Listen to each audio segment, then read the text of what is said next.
बिस्मिल्लाहिर्रहमानिर्रहीम। सलाम पाकिस्तान के साथ नाजरीन, मैं हूं आपका होस्ट अब्दुल कदीर। नाजरीन, हमारे साथ मौजूद है मुसव्वर ज़ंजानी साहब। ज़ंजानी रूहानी सिलसिले से ताल्लुक़ है, एस्ट्रोलॉजर हैं।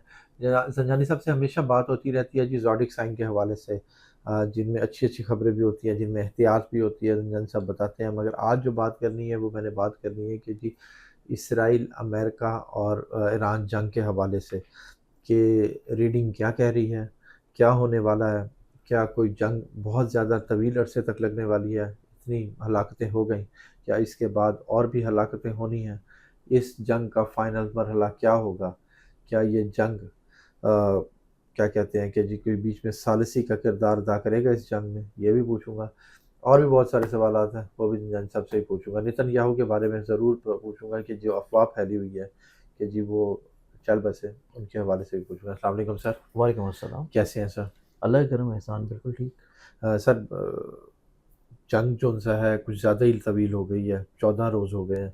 अब ये ख़त्म होने को नहीं आ रही। पहले तो कुछ जंगें ऐसी थी जो कुछ दिन चलती थी, बंद हो जाती थी। पाकिस्तान और इंडिया की देख लें, बिल्कुल। या फिर वो उसकी देख लें, इसराइल ने जब पहले ईरान पे हमला किया था वो भी इतना टाइम नहीं चली थी, मगर ये जंग लंबी हो गई है। देखिए भट्टी साहब, इसमें अगर हम लोग देखें ना, आसमानी कौंसिल के ऊपर जो सितारों की पोजीशन है, ये बहुत इंपॉर्टेंट होती है। हम्म। आपकी जो पूरी दुनिया है 360 डिग्री के ऊपर, जो पूरा एक ग्लोब है दुनिया का, उसके ऊपर एक आसमान के ऊपर सितारों की पोजीशंस है, झुरमट है, जिसे हम लोग कॉन्स्टलेशंस बोलते हैं। अब ये सितारों की आपस में जब नज़रात बनती हैं और वो जिस ज़ाविये पे बन रही हों, और दुनिया के उस टाइम के ऊपर नीचे जौन से भी ममालिक आ जाएँ, जी। जौन सा भी खित्ता आ जाए, एन उस खित्ते के ऊपर जब वो नज़र कायम होती है, तो उस पूरे रीजन को वो किसी तौर पे अफ़ेक्ट करती है। ठीक है। अब इस चीज़ की प्रेडिक्शन जो है वो हमारे पास, ये हमारा मंथ ऑफ मार्च का मैगज़ीन है। इस मार्च के मैगज़ीन में भी ये प्रेडिक्शंस हमने दी थी, और ये हमारा मार्च का जो मैगज़ीन प्रिंट होता है, कम-ओ-बेश कोई 15 से 20 दिन पहले प्रिंट हो जाता है। हाँ। फिर ये अच्छा। मार्केट में आता है तकरीबन मार्च शुरू होने से भी पहले। अब ये ठीक है। मार्च के महीने में हम लोगों ने इसको प्रेडिक्ट किया था कि ईरान अमेरिका जंग, अंगारा योग, ठीक है। और ये चीज़ फाइनली तौर के ऊपर डिसाइडेड थी इसमें भी।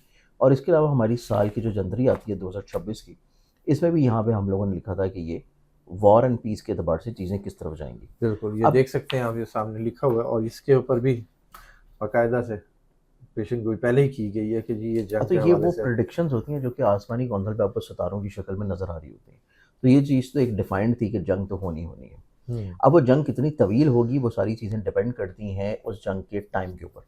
वो जंग स्टार्ट कब हुई है, उस टाइम के ऊपर आसमानी कौंसल पे क्या पोजीशन थी, क्या नक्शा बना हुआ था, उसको अगर हम लोग देखें तो हमारे पास आसमानी कौंसल के ऊपर इस टाइम पे एक ऐसी पोजीशन है जो कि अंगारा योग की कैफियत में है। ठीक है। अंगारा योग इस टाइम के ऊपर ईरान के जायचे के 8वें घर में बना है, ठीक है। और अमेरिका के घर के भी 8वें घर में। ओके। 8वां घर बड़े पैमाने के ऊपर हलाकतों को इंडिकेट करता है, ओके। नुकसानात को इंडिकेट करता है। और ठीक है। सेकेंडरी तौर के ऊपर जब ये जंग शुरू हुई है 28 फरवरी सुबह 9:45 के ऊपर, ईरान के स्टैंडर्ड टाइम के मुताबिक जो पहला मिसाइल फेंका गया है, जिसमें ईरान की सुप्रीम क़यादत ठीक है। आयतुल्लाह ख़ामेनी साहब की शहादत हुई। बिल्कुल। अब इस टाइम फ्रेम को अगर हम लोग देखें तो उस टाइम के ऊपर जो जंग का जायचा है, वो जायचा एक तो है मुनक़लिब बुर्ज। मुनक़लिब बुर्ज होने के बाद असेंडेंट का प्लैनेट जाके पड़ा है 11th हाउस में, और 11th हाउस में वो कंजक्ट कर रहा है शैडो प्लैनेट राहु के साथ। और उसके बाद वहाँ पे क़यादत का, हम्म। ख्वाहिश का, दोनों का मुश्तरका प्लैनेट जाके पड़ा है 12वें घर में कमज़ोर, जो कि ठीक है। इस चीज़ को इंडिकेट कर रहा है। और इवन वहाँ पे किसी तौर के ऊपर जंग के प्लैनेट्स में मरकरी भी कमज़ोर है, जो ठीक कि है। इस चीज़ को इंडिकेट कर रहा है कि बातचीत से तो ये मसला हल नहीं होगा। सेकेंडरी तौर के ऊपर ये इस चीज़ की इंडिकेशन है कि जब तक अंगारा योग आसमान पर लगा रहेगा, ये ग्रहण ये जंग जो है कतई तौर के ऊपर झटेगी नहीं। फिर उसके ठीक। बाद एक और चीज़ बहुत इम्पॉर्टेंट है, जो कि 3 मार्च को हुआ, और वो 3 मार्च को था मुकम्मल कमरी ग्रहण, जो कि ओके। रेड ब्लड मून था। ठीक है। अब ग्रहण चूँकि सुर्खी माइल था, और सुर्खी माइल ब्लड मून जब भी लगता है, तो वो खराबियाँ, तबाहियाँ, परेशानियाँ और बर्बादियाँ लाता है। और ये इस चीज़ के लिए डिफाइंड है कि इसराइल ने जो ये टाइम चूज़ किया है, ये टाइम कोई रैंडम टाइम नहीं था। ये हम्म। टाइम एक पूरी प्री प्लान्ड टाइम के एतबार से था। उन्हें पता था कि ग्रहण लग रहा है, और ग्रहण का इम्पैक्ट उनकी माज़ी की तारीख पे क्या हुआ है, और माज़ी की तारीख में जब-जब ग्रहण लग रहा है, तब तक ज्यूज़ या ज़ायनिस्ट के ऊपर क्या-क्या चीज़ें हुई हैं। तो ये तमाम तर चीज़ें उसके अकॉर्डिंग टू प्री प्लान्ड थी। ओके। अब अगर हम ये कहें कि ये जंग सिर्फ़ अमेरिका की, इसराइल की और ईरान की जंग है, तो ये चीज़ गलत होगी। क्योंकि ये जंग अमेरिका, ईरान और इसराइल की जंग नहीं है।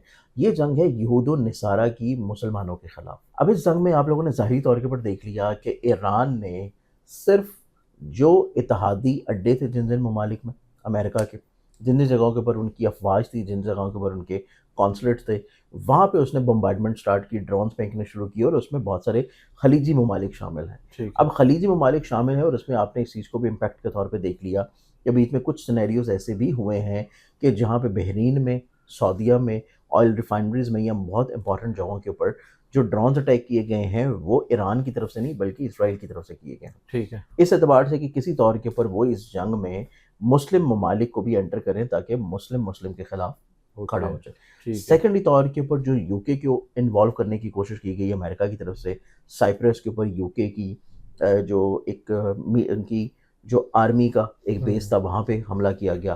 फिर उसके अलावा दीगर दूसरे ममालिक को इन्वॉल्व करने की कोशिश की गई स्पेन को कि भी की गई कोशिश स्पेन को है। भी, फ्रांस को भी, कि किसी बिल्कुल। तरह ये जंग जो है वो वर्ल्ड वॉर 3 में कन्वर्ट हो जाए। लेकिन चूंकि आसमानी कौंसल के ऊपर जो सितारों की पोजीशंस हैं उसमें ये प्लेसमेंट है कि एक तो ये जंग को बड़ी जल्दी थमेगी नहीं। ठीक इस है। जंग का जो थमने का टाइम है वो जाके है अप्रैल का महीना, ठीक है। क्योंकि अप्रैल की 3 तारीख तक अंगारा योग आसमानी कौंसल के ऊपर खराबी अपनी देता रहेगा ठीक और है। इसमें शदीद तरीन खराबी का जो टाइम आ रहा है वो 12 तारीख से लेकर 15 तारीख तक है। अच्छा। 12 से 15 मार्च तक का जो टाइम है ये वो स्पेशली डिग्रीज होंगी कि जब अंगारा योग अपने मुकम्मल दर्जात पे बना होगा ओए और होए। इस टाइम के ऊपर ना सिर्फ मजीद और ज़्यादा बड़े पैमाने के ऊपर हमले होंगे बड़ी शिद्दत के साथ, हलाकतें भी बढ़ेंगी। हलाकतें भी बढ़ेंगी और इसमें आपको ये इम्पैक्ट भी नज़र आएगा कि जो अब नेतन्याहू के बारे में खबर जो कि र्यूमर्स के तौर पे भी चल रही हैं लेकिन ईरान इसको क्लेम्ड कर रहा है और अभी रिसेंटली तौर के ऊपर ईरानी अमेरिका मीडिया के भी बिल्कुल। कुछ मीडिया ने भी और इवन अल जजीरा ने भी इसको थोड़ा थोड़ा क्लेम्ड करना शुरू कर दिया। ठीक इसका है। इम्पैक्ट भी आपको इन्हीं 2 से 3 दिन में वाज़ेह ओके। तौर पे क्लियर नज़र आ जाएगा। ठीक है। क्योंकि उस इम्पैक्ट में अगर हम लोग देखें हमारे पास जो तीनों ममालिक के जायचे हैं, ईरान, इसराइल और अमेरिका, तीनों ममालिक के जायचों में और जंग के जायचे में इस चीज़ की इंडिकेशन है कि इस जंग में क़ियादत को नुकसान पहुँचे। ठीक है। इस जंग में बड़े पैमाने के ऊपर हलाकतें हों, ओके। बड़े पैमाने के ऊपर माशी तौर पे नुकसान पहुँचे। तो माशी तौर पे नुकसान ईरान को भी पहुँच रहा है, इसराइल को भी है, अमेरिका को भी है और बड़े पैमाने पे हलाकतें भी दोनों तरफ से हो रही हैं। ठीक है। गो कि ईरान के पास हलाकतों की तादाद थोड़ी ज़्यादा है, लेकिन सेकंड जो चीज़ आती है वो फिर आती है क़ियादत के ऊपर। अब क़ियादत के एतबार से ईरान जो है वो चीज़ फेस कर चुका है ठीक कि है। उनकी सुप्रीम लीडरशिप क़ियादत जो है वो शहीद हो चुकी या उनके जो मेजर ऑफिशियल थे, रैंक्ड ऑफिसर थे वो शहीद हो चुके। बिल्कुल। अब यही चीज़ जो है वो इसराइल को भी फेस करनी पड़ेगी और यही चीज़ अमेरिका को भी फेस करनी पड़ेगी। अच्छा। अब अमेरिका तक भी बात जा रही है। अमेरिका तक भी बात जारी है क्योंकि अमेरिका तक बात डायरेक्टली तौर पे नहीं लेकिन इनडायरेक्टली तौर पे जाएगी। अच्छा। क्योंकि डायरेक्टली तौर के ऊपर ईरान के पास जो है वो टेक्नोलॉजी नहीं है तो ठीक है। डायरेक्टली तौर के ऊपर अमेरिका को हिट कर सके। ओके। इसी वजह से वो अमेरिका की जितनी बेसेस हैं उनको हिट कर रहा है। ओके। लेकिन इस चीज़ को इनडायरेक्टली तौर के ऊपर ये चीज़ अमेरिका तक भी जाएगी और अमेरिका या डोनाल्ड ट्रंप अगर ये समझ रहा है कि वो ठीक किसी है। तौर के ऊपर इस जंग से बड़ी साफ गोई से और बड़े आराम से वो निकल जाएगा मगर तो ऐसा नहीं ऐसा होगा। कतई नहीं होगा। और ईरान क्योंकि निकलने भी ट्रंप नहीं देगा। और ट्रंप का अपना जायचा भी इस एतबार से कोई ठीक इतना है। अच्छा नहीं है कि उसके जायचे में भी चीज़ें बड़ी को मुनासिब और बेहतर हों कि वो बड़े आराम से निकल जाएगा और उसके ठीक बाद चीज़ें बैक टू नॉर्मलाइज ठीक है। होंगी। ईरानी कह रहे हैं कि जी 10 साल तक हम इस जंग को कंटिन्यू कर सकते हैं। हमारी इतनी कैपेसिटी देखिए है। इस पोटेंशियल को जो कि इसराइल और अमेरिका जो है वो ईरान का पोटेंशियल जो कि चेक करना चाह रहा था कि उसका हाँ। कितना पोटेंशियल है, हाँ। तो वो चीज़ उन्होंने देख ली कि अभी तक जितने भी इसराइल ने हमले किए हैं चाहे वो गज़ा के ऊपर हों, चाहे वो ठीक है। सूडान के ऊपर हों या अमेरिका की तरफ से दूसरे इस्लामी ममालिक के ऊपर हों, अब वो चीज़ कि वहाँ पे आपको बहुत ज़्यादा रिटेलिएशन नज़र नहीं आई। ठीक है। ना सिर्फ रिटेलिएशन नज़र नहीं आई बल्कि दीगर जो इस्लामी ममालिक थे जिसमें आपका खलीजी ममालिक आ जाते हैं, दूसरे ममालिक हैं, उनकी क़ियादत ने किसी न किसी तौर के ऊपर आपको बड़ी जल्दी एक्सेप्ट कर लिया। हाँ जी। तो ये बेसिकली जो जंग है इसको अगर आप इस तनाजुर में देखेंगे कि ये सिर्फ ईरान की जंग है तो फिर तो आपको इन चीज़ों की मंतक समझ नहीं आएगी। ठीक है। लेकिन अगर आप इस जंग को इस तनाजुर में देखेंगे कि ये बेसिकली यहूद और नसारा की मुसलमानों के खिलाफ जंग है तो ठीक फिर है। आपको इसमें वो अवामिल नज़र आएंगे कि ईरान का वो झंडा कि जो अल्लाह अकबर के सिंबल के साथ लिखा जाता है, बिल्कुल। तो ईरान का बेसिकली इस जंग को जीतना जो है वो बेसिकली उसकी विनिंग पोजीशन नहीं है। ठीक है। इस जंग का जीतना ईरान के लिए, ईरान की जो जीत होगी वो आप यूँ ले सकते हैं कि इस जंग से जितने अहदाफ हैं वो ये है कि ईरान दूसरों को, पूरी दुनिया को ये बराबर करवा दे ठीक है। कि ईरान और स्पेशली तौर के ऊपर ईरान के मुसलमान ये किसी भी तौर के ऊपर अपने हक के से पीछे नहीं हटेंगे। ठीक है। अपने जो इनके पॉइंट्स हैं, जो इनकी शराइत हैं, जो इनके मकासद हैं, जो इनके गोल्स हैं, उन गोल से ये पीछे नहीं हटेंगे। ठीक है। और किसी भी तौर के ऊपर इनको दबा नहीं सकते, किसी भी तौर के ऊपर आप इनको झुका नहीं सकते, ठीक और है। किसी भी लिहाज से आप इनके ऊपर ज़ोर ज़बरदस्ती से ठीक है। रजीम चेंज नहीं करवा अच्छा सकते। सर, अब जो है जंग ने पानी की तरफ का भी रुख किया है और बिल्कुल। दूसरा ज़मीनी जंग का भी बात कर रहे हैं, उसकी भी धमकी दी गई है ईरान पर, ये ज़मीनी जंग। इन दोनों में क्या हालात हो सकते हैं? देखिए, इसमें अगर हम लोग देखें तो पानी के ऊपर तो ऑलरेडी जंग चल रही है। ठीक है। पानी के लिहाज से तो जंगी मामला जो है वो ऑलरेडी चल रहा है। हाँ जी। ऑन ग्राउंड या ज़मीनी हक़ाइक़ के ऊपर जो जंगी वाला मामला है, उसमें डायरेक्टली तौर के ऊपर अमेरिका जो है, वो ये इस तरह की गलती नहीं करेगा कि अपनी अफ़वाज उतार ले। हुँ। ये गलती अमेरिका की तरफ से नहीं होगी। ठीक है। पॉसिबिलिटीज़ हो सकती हैं कि अगर ये गलती करनी है तो ये इसराइल कर सकता है, ठीक या है। इनडायरेक्टली तौर पे किसी से करवा सकता है। लेकिन इस जंग में जो अगला रुख आपको ईरान की तरफ से नज़र आ रहा है, वो रुख आपको नज़र आ रहा है कि ईरान अमेरिका को या अमेरिकन कंपनीज़ को या अमेरिकन अवाम को एक बड़े पैमाने पे माशी नुकसान पहुँचाए।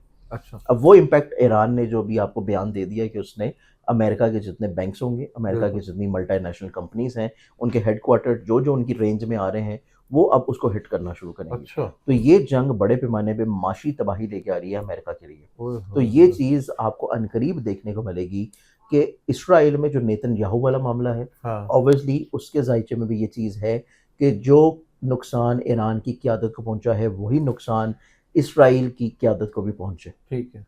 तो वो चीज़ तो किसी तौर पे डिक्लेयर्ड हो यानी कि जाएगी। इसने अब गलत पंगा ले लिया है। वो चीज़ तो डिक्लेयर्ड हो चुकी हाँ। होगी, और इवन कि उसकी क़यादत के बहुत सारे मेजर जो नाम हैं, वो भी किसी न किसी तौर के ऊपर ठीक है। जहन्नुम वासिल हो चुके हुए हैं। ठीक है। अच्छा सर, मैं यहाँ पे एक और चीज़ पूछना चाहता हूँ, किसी बड़े ओहदेदार की फिर कोई हलाकत नज़र आ रही है? इसमें सबसे पहले तो आप जो इसराइल की तरफ से उनकी जो आर्मी की कमांड्स हैं, हाँ। उनकी बड़ी हलाकत है। ठीक फिर है। उसके बाद पॉसिबिलिटीज़ में इसराइल के ज़ायचे में और ये वॉर के ज़ायचे में नेतन्याहू जो है वो भी इससे मुतासिर होगा ठीक है। अच्छा खासा, और मुतवक्को पॉसिबिलिटीज़ हैं कि वो भी इसमें हलाक हो जाए। ठीक है। फिर उसके बाद इसमें ट्रंप और इवन अमेरिका की जो क़यादत है, ठीक है। वो भी इस चीज़ से किसी भी तौर के ऊपर बच नहीं सकेगी। मुतासिर होगी। क्योंकि ठीक है। ईरान का और अमेरिका का जो असेंडेंट है ज़ायचे में, वो सेम है, और दोनों के ज़ायचे में ये चीज़ बिल्कुल क्लियर्ड है कि जैसा नुकसान ईरान का हो रहा है, वैसा ही नुकसान अमेरिका का भी हो। ठीक है। तो ये चीज़ को क्लियर कर रहा है कि अपना जो अभी ट्रंप का ज़ायचा है, वो इस चीज़ की इंडिकेशन है कि ट्रंप के ज़ायचे में ये जो अंगारा योग लगा है, ये 7वें घर में, और जो ठीक है। ग्रहण लगा था वो उसके ज़हन के घर में। 12 से 15 तारीख तक जो लग रहा है। वो जो बिल्कुल वो है 7वें घर में, ठीक और है। जो 3 मार्च का ग्रहण था वो इसके ज़हन के घर में लगा था। ठीक है। तो आपको ट्रंप की तरफ से मज़ीद और ज़्यादा पागलपन का ठीक है। मुज़ाहरा नज़र आएगा। ठीक है। मज़ीद और ज़्यादा कुछ इस तरह के बड़े-बड़े ब्लंडर्स नज़र आएँगे कि जिसका रिज़ल्ट अमेरिकन्स को भी भुगतना पड़ेगा, और इटसेल्फ आपको अमेरिका के अंदर उनकी अपनी एस्टेब्लिशमेंट के ठीक है। अंदर, उनकी अपनी किसी भी तौर के ऊपर मुल्क की फ़ज़ा में ट्रंप की जो है डीफेम होना, ओके। ट्रंप का किसी तौर के ऊपर इक़्तिदार से उतर जाना, ठीक है। और ये चीज़ें ट्रंप की जान के एतबार से भी कोई बहुत ज़्यादा अच्छी प्रेडिक्शंस भी नहीं आ रही। एहतजाज भी नज़र आ रहे हैं। एहतजाज तो होंगे ही होंगे, उनकी अपनी जान के एतबार से भी चीज़ें को बहुत अच्छी पॉजिटिव नहीं है, अच्छा। क्योंकि अपना उनका जो चार्ट है, वो भी चीज़ को इम्पैक्ट कर रहा है कि जैसे ईरान की क़यादत मुतासिर हुई है, ठीक है। उसी तरह इसराइल और अमेरिका की क़यादत भी मुतासिर होगी। ठीक है। अच्छा सर, मैं यहाँ पे ये पूछना चाहूँगा कि अली ख़ामनेई, उनकी तो शहादत हो गई, उसके बाद जो सुप्रीम लीडर उनके बेटे को बनाया गया, मुश्तबा खामनेई साहब। मुज्तबा ख़ामनेई, उनके ऊपर भी हमला हुआ, वो उसमें बच गए, जा कुछ वो है, उनकी जान को भी इस तरह का बहुत ज़्यादा ख़तरा है? देखिए, नो डाउट जब जंग हो रही होती है तो थ्रेट्स तो हर जगह होते हैं, और बिल्कुल। ऑब्वियसली इस चीज़ को इसराइल और अमेरिका ने वाज़िया कर दिया है कि उनको कतई तौर के ऊपर कोई उनकी लीडरशिप जो है उसको ज़िंदा रखने का उनका कोई एम नहीं है, ना ही कोई मुज़ाकरात की तरफ वो लोग जाना चाह रहे हैं। ठीक है। तो लेकिन उनका अपना अगर हम ज़ायचा देखें, अभी ये मुश्तबा खामनेई साहब का जो अपना ज़ायचा है, वो वक्ती तौर के ऊपर कोई इतना कमज़ोर नहीं है ठीक है। कि किसी तौर के ऊपर एकदम से ईरानी अवाम जो है वो उनको यहाँ सपोर्ट ना करे, या हाँ। फिर खुदा न खास्ता उनकी कोई जान के ऊपर अगर हमला हो रहा है तो उसमें वो शहीद हो जाएँ। ठीक तो है। वो चीज़ उनके चार्ट में अभी वक्ती तौर पे नज़र नहीं आ रही। ओके। उनकी क़यादत में ईरान जो है वो आपको एक किसी तौर के ऊपर जैसे कि अल्लामा इकबाल का एक शेर है कि अनकरीब मुस्तक़बिल में ईरान जो है वो इस्लामी ममालिक का जनीवा होगा। तो वो ओके। शेर किसी तौर के ऊपर आपको पूरा होता हुआ नज़र आएगा। अच्छा, ठीक है। अच्छा सर, बस लास्ट क्वेश्चन, अप्रैल की कौन-सी तारीख तक ये जो-सा या कोई अप्रैल सालिसी का किरदार कोई देखिए, अदा करने आएगा? अप्रैल की 3 तारीख को जो है अंगारा योग ख़त्म हो रहा है, ठीक है। और अप्रैल के पहले हफ्ते में आपको ये चीज़ें थोड़ा-सा थमती हुई अब नज़र आएँगी। ठीक है। पहले हफ्ते में ही। पहले हफ्ते के बाद से। ठीक है, बहुत शुक्रिया सर। जानी साहब हमारे साथ मौजूद थे। ईरान इसराइल अमेरिका की जंग के हवाले से बात हो रही थी। वैसे तो अमेरिका ने पंगा लेके बहुत ही बड़ी गलती की है, जिस तरह की हालात चल रहे हैं। इस ईरान का कहना है कि जी मैं पीछे नहीं हटूंगा, बाकी जितना मर्जी नुकसान हो जाए। देखते हैं जी आगे क्या होता है। जानी साहब का नंबर हमारी स्क्रीन पर मौजूद है, अगर आप पर्सनल जायचा बनवाना चाहते हैं तो रब्ता कर सकते हैं। मुझे और जानी साहब को इजाज़त दीजिए। बहुत शुक्रिया सर। आपकी मोहब्बत। साहब के साथ।